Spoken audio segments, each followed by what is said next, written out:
So hello guys, back to my channel guys. আজ সকালবেলা আমি চলে আসলাম অঙ্কনদের বাড়িতে এসে দেখছি অঙ্কন এখনও মোবাইল ঘাঁটছে। তারপর একটা 500 দামের বিস্কুট নিয়ে আজকে সকালে ব্রেকফাস্টে ছেড়ে দিলাম। তারপর দেখছি অঙ্কনের নবদ্বীপে চলে যাচ্ছে। তারপর আমি বাড়ি চলে এলাম, আর বাড়ি এসে রেডি হয়ে নিলাম, যেহেতু আমাকে কাজে যেতে হবে।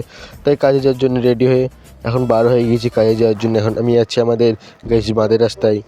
তারপর দেখছি ব্রিজের তলায় প্রচুর বাস। কেন বাস গাইজ তোমাদের চলো বলছি। যেহেতু আমাদের ব্রিজের ওপর বড় গাড়ি যেতে দিচ্ছে না, বাস লরি তার ছোটো গাড়ি যাচ্ছে, তাই ব্রিজের আমাদের তলায় বাস স্ট্যান্ড হয়েছে। গাইস আমি এখন ভিড়ভাড়টা পার করে এখন চলে আসলাম। তারপরে দেখছি আবার সামনে একটা ভিড় জাম। তারপরে আমি নবদ্বীপ পৌরসভার সামনে তারপর একটা কটবেল নিয়ে নিলাম 20 টাকার। তারপর আমি কলেজে চলে আসলাম, আমাদের নবদ্বীপ বিদ্যাসাগর কলেজের সামনে বসে আছি। তারপর বাড়ি আসার পথে দেখছি সন্ধ্যা হয়ে গেছে, তাও দেখছি ভিড় কমেনি, এখনও প্রচুর ভিড় আছে। তাই আমি ওপর দিয়ে যাচ্ছিলাম, তারপরে নিচে লেপ করলাম। তারপরে আমি বাড়ি আসলাম, বাড়ি এসে খাওয়া দাওয়া শেষ করে আজকে মিনি ব্লগটা এখানে শেষ করলাম। চলো দেখা হচ্ছে আমার সঙ্গে বা তোমাদের নেক্সট ব্লগে।